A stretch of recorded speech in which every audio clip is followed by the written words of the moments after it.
The first time my parents said no to me, I was sitting on the floor of my apartment, surrounded by unpaid bills and unopened mail. I remember staring at my phone, waiting for my mother to say anything, anything that sounded like concern. "Layla," she finally said, her voice flat. "We can't lend you $10,000. 10,000. Not for luxury. Not for comfort. Just to keep my life from collapsing." I thanked them anyway. I always did. Years passed. I rebuilt everything on my own, slowly, painfully, quietly. I thought that chapter was over. I thought I was finally free. Then my phone rang again. Same number. Same voices. This time, my father didn't hesitate. "We need $500,000, he said, "for your brother's wedding." I actually laughed, because I thought it had to be a joke. It wasn't. When I said no, the silence on the line felt heavier than all the years they'd ignored me. And that's when I realized this was never just about money. I used to believe that if you worked hard enough, asked politely enough, and proved you were responsible, family would meet you halfway. I believed that because I had to. Letting go of that idea would have meant admitting something far more painful. Back then, my life was unraveling in quiet, humiliating ways. Not the kind of collapse people notice, no dramatic headlines, no sudden disasters. Just invoices piling up, contracts ending without renewal, and that constant tightness in my chest every time my phone buzzed. I was running my own small consulting business, and one bad quarter had turned into 3. Clients vanished. Expenses didn't. I did what everyone says you should do. I cut costs. I downsized my apartment. I sold furniture I loved and pretended I didn't care. I stopped going out, stopped replacing things when they broke, stopped sleeping through the night. Still, it wasn't enough. That's when the numbers started haunting me. $10,000. With it, I could catch up on rent, stabilize my cash flow, and buy myself time. Without it, I was going to lose everything I'd spent years building. I stared at that number like it was a cliff edge. Calling my parents was the last thing I wanted to do. I hadn't asked them for anything since college. I was the independent one, the daughter who figured things out, who didn't need help, who always reassured them, "I'm fine, really," even when I wasn't. But desperation has a way of stripping pride bare. I drove to their house on a gray afternoon, rehearsing my words the entire way. I told myself I wouldn't sound emotional. I wouldn't accuse. I would be practical. This would be a loan. I'd bring paperwork. I'd make it easy for them to say yes. We sat at the kitchen table. Same table where I'd done homework as a kid. Same faint smell of coffee and cleaning spray. My father sat across from me, arms folded. My mother stirred her tea over and over, even after the sugar was gone. "I just need a short-term loan," I said. My voice sounded steadier than I felt. 10,000. I'll pay interest. I'll put it in writing." My father didn't ask for details. He didn't ask how bad things were or how long I'd been struggling. He just leaned back and shook his head once. "That's not something we're comfortable with," he said. I waited. For a follow-up. A question. Anything. My mother finally spoke, eyes still on her cup. "You chose a risky path, Layla. We can't step in every time things get hard." I remember nodding like that made sense. Like I hadn't spent years being careful. Like this wasn't an emergency. "I understand," I said. The words tasted bitter. "I just thought since it's temporary." "We have other priorities," my father cut in. "We need to think about your brother's future." There it was. Ryan. Always just out of frame. Always the unspoken reason. I didn't argue. I didn't cry. I didn't remind them of how often I'd helped him, covered for him, encouraged him when no one else would. I just smiled, thanked them for their time, and left. I sat in my car afterward, hands shaking on the steering wheel, staring at the house like it might say something if I waited long enough. It didn't. That night, alone in my apartment, I realized something had shifted. It wasn't just that they'd refused me money. They'd refused to see me as someone worth risking anything for. And that realization stayed with me quiet, heavy, and unresolved for years. After that day, something inside me shut down, not loudly, not dramatically, but with a quiet finality that scared me more than anger ever could. I didn't call my parents to argue. I didn't send long messages explaining myself. I simply disappeared from their emotional orbit. If they wouldn't step in when I was drowning, then I would learn how to swim alone. The months that followed were brutal. I took on every project I could find, no matter how small or exhausting. I worked late into the night, answering emails at 2 in the morning, convincing myself that sleep was a luxury I couldn't afford. I negotiated payment plans with landlords, stretched groceries into days, and learned to live with constant anxiety humming under my skin. Some nights, I sat on the edge of my bed, staring at the wall, wondering how close I was to losing everything. Other nights, I forced myself to plan spreadsheets, projections, backup plans, because planning made me feel like I still had control. Slowly, painfully, it started to work. One client led to another. A short contract turned into a longer one. My bank balance stopped dropping and started inching upward. I wasn't thriving, but I was surviving. And with each small win, something else grew alongside my finances. Distance. My parents never checked in. No. How are you holding up? No. Do you need anything? No acknowledgement that I'd ever been on the brink. But Ryan, my younger brother, was everywhere in their lives. I heard about him through secondhand comments and casual mentions. Ryan had quit another job. Ryan was exploring opportunities. Ryan needed help with rent again. Ryan wanted to travel to clear his head. And my parents paid. Every time. When Ryan struggled, it was framed as potential. When I struggled, it was framed as poor decision-making. I told myself not to be bitter. I told myself I was imagining the imbalance. But deep down, I knew better. I'd always known. By the time I was stable again, truly stable, I had changed. I'd learned how to rely on myself, how to say no to unpaid labor, how to protect my time and energy. I stopped explaining my choices to people who had already made up their minds about me. I assumed my parents and I would continue in that quiet, distant way. Polite calls on holidays, short conversations, no expectations. Then the engagement announcement came. Ryan was getting married. My mother called, her voice suddenly bright, animated in a way I hadn't heard in years. She talked about venues, guest lists, flowers, colors. She sounded proud, excited. I listened, nodding to an empty room. They want to do something really special, she said.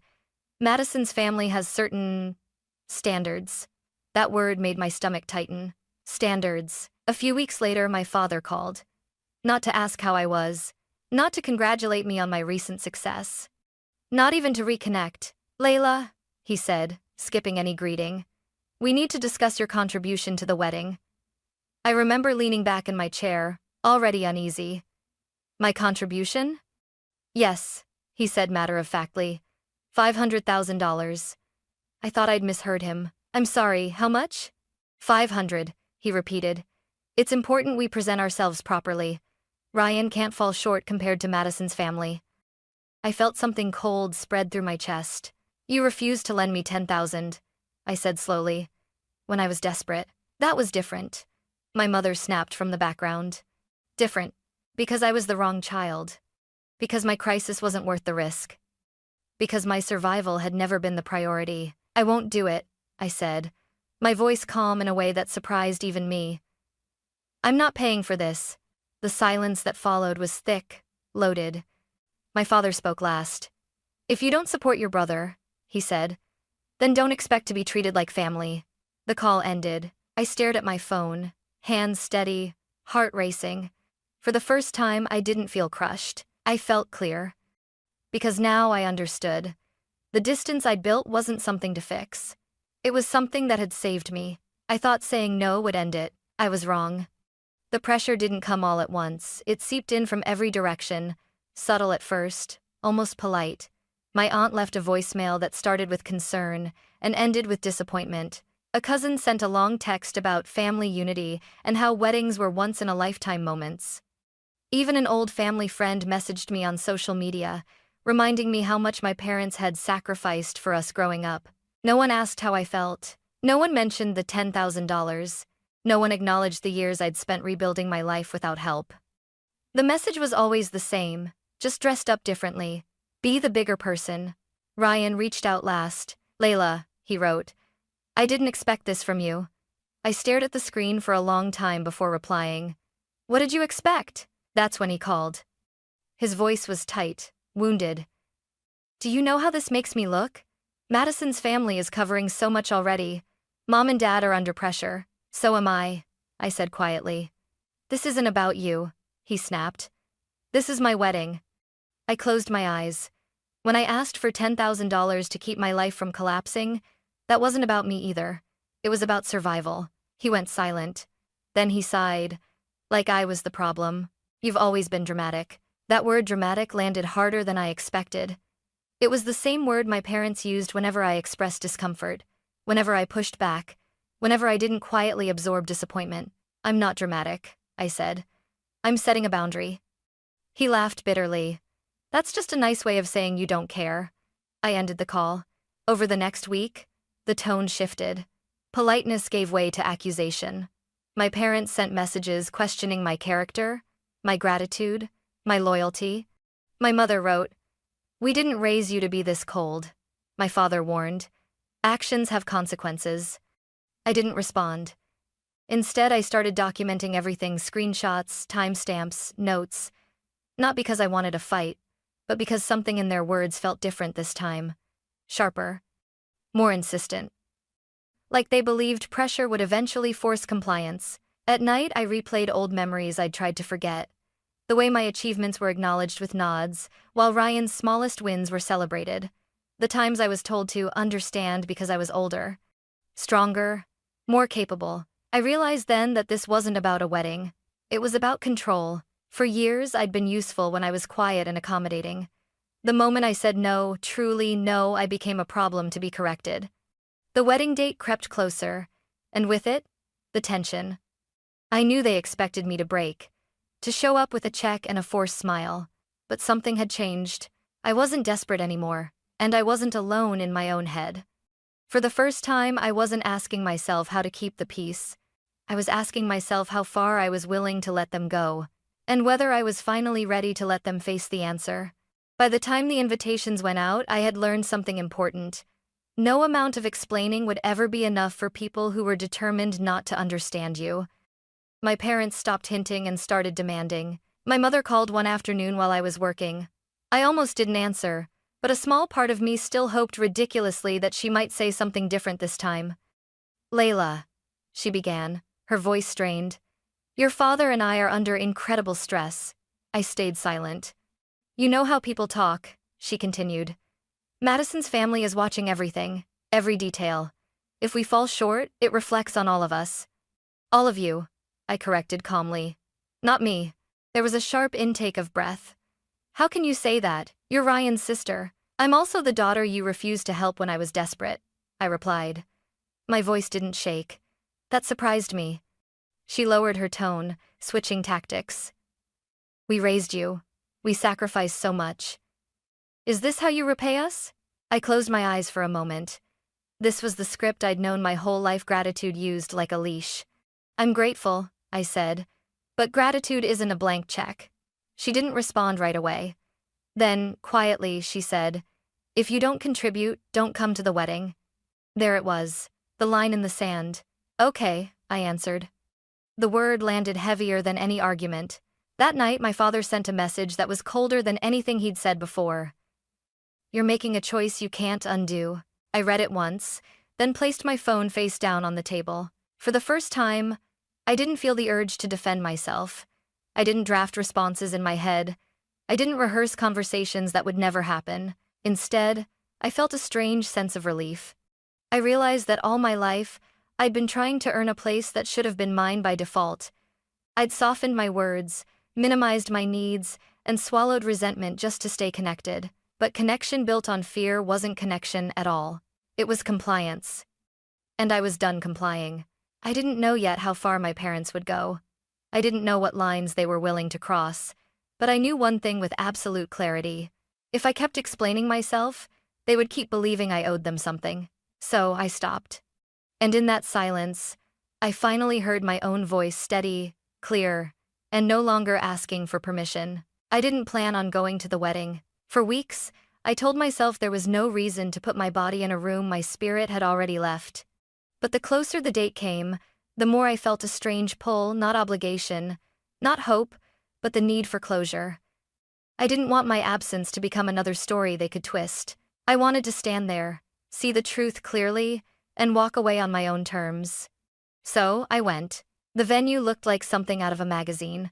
Tall glass walls, white flowers everywhere, soft music floating through the air. It was beautiful in the way expensive things often are: polished, impressive, and emotionally distant. I arrived alone. No one greeted me. No one showed me to my seat. I found my name on a small card at a table near the back, far from my parents, far from Ryan. The message was clear without a single word being spoken. During the ceremony, I watched my brother smile like he'd never known disappointment. Ryan looked confident, adored, completely certain the world would always catch him when he fell. My parents sat in the front row, my mother dabbing her eyes, my father standing tall with pride. I felt invisible. At the reception, people whispered. I caught fragments as I walked past. That's her. The sister. Did you hear she refused to help? I kept my head up. I reminded myself to breathe. Then my father stood up. He took the microphone with the ease of someone who believed he was entitled to every room he entered. The music faded. Conversations stopped.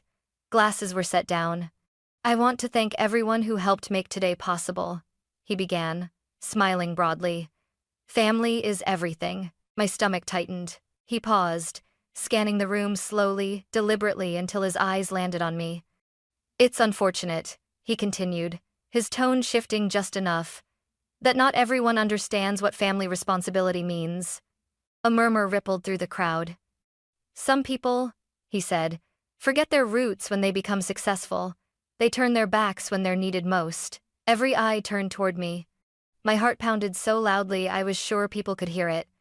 I felt heat rush to my face, not from shame but from something sharper, deeper. Years of swallowed words pressed against my chest, demanding air. I stood. My chair scraped loudly against the floor. The sound cut through the room like a blade. I didn't forget my roots, I said, my voice steady, clear, louder than I expected. I remember them very well. My father froze. I remember asking for $10,000 when my life was falling apart, I continued. Not for comfort, not for luxury, just to survive. The room was completely silent now. I remember being told no.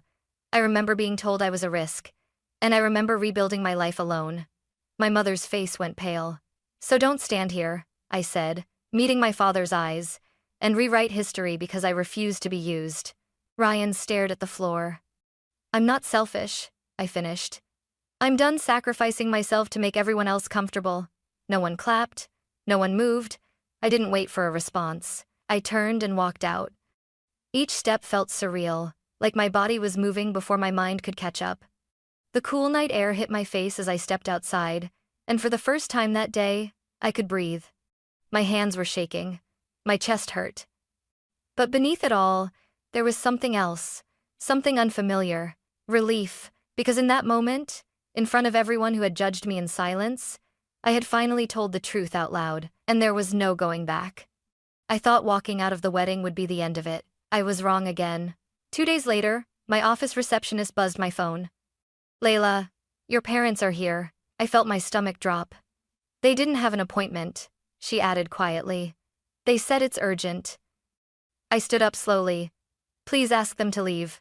Before she could respond, I heard my father's voice echo down the hallway low, controlled, and unmistakably angry. So this is how you live now, he said as he stepped into my office without permission. My mother followed, her lips pressed tight, eyes sharp instead of tearful this time. There was no apology, no embarrassment about the scene at the wedding, only resentment. You humiliated us, my father said, in front of everyone. I stayed behind my desk, keeping distance between us. You humiliated yourselves. My mother's voice trembled not with sadness, but with fury. Do you have any idea what people are saying about us? I almost laughed. What about what people said about me? I asked. For years. My father leaned forward slightly, lowering his voice. You've crossed a line, Layla. You don't get to turn your back on your family and walk away clean. Something in his tone made my skin prickle. It wasn't grief. It wasn't disappointment. It was pressure. Please leave, I said calmly. If you don't, I'll call security. My mother scoffed. You wouldn't. I pressed the button under my desk. When security arrived and escorted them out, my father looked back at me, eyes hard. This isn't over, he said. The door closed behind them. I sat there for a long time, staring at nothing, my heart racing not with fear, but with certainty. That was the moment I understood something critical. This was no longer a family conflict. It was a boundary being tested, and I was done letting anyone cross it. I didn't sleep much after that. Not because I regretted what I'd done, but because my instincts were finally awake. Every text message made my shoulders tense. Every unknown number felt heavier than it should have. I realized how used I was to brushing things off, telling myself they don't really mean it, they're just emotional, it will blow over. This time, I refused to gamble with my safety or my livelihood. So I did something I'd never done before. I treated the situation the way it actually was, not the way I wished it would be. I called a lawyer. Saying the words out loud, I need advice about harassment from my parents, felt surreal. Part of me still wanted to minimize it, to make excuses for them. But as I read through the messages, listened to the voicemails again, and described the office incident, my voice grew steadier. These aren't misunderstandings, the lawyer said calmly. They're attempts to intimidate.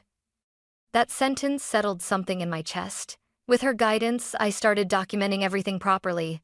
Dates, times, exact wording, witnesses. I learned how patterns mattered more than single moments, how repetition turned pressure into something legally recognizable. A formal letter went out a few days later, clear, professional, unemotional. It stated that any further contact outside of written communication through legal counsel would be considered harassment. It demanded distance. It set consequences. When my parents received it, my phone stayed silent. No calls, no messages, no dramatic last words.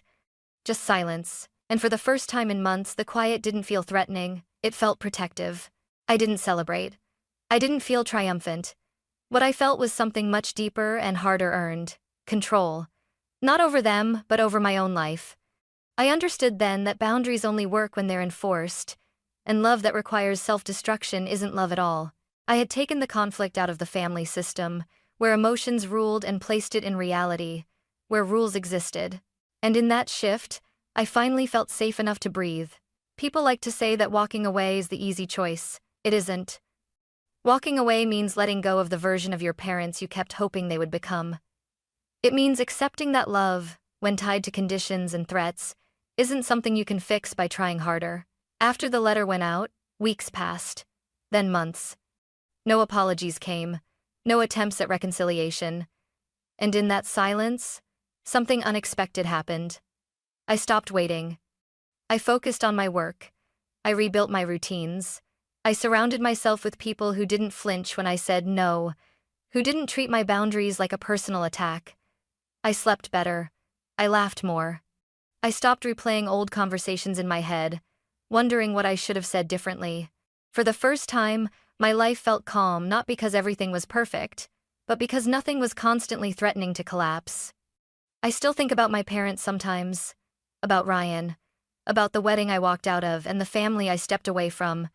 But the memories no longer come with panic or guilt. They come with clarity. I didn't abandon my family. I stopped abandoning myself. Saying no didn't make me heartless. Protecting myself didn't make me cruel. Choosing peace didn't make me selfish. It made me whole. And if there's one thing I know now, it's this. Love that demands your silence, your money, or your fear isn't love. It's control. I chose freedom instead.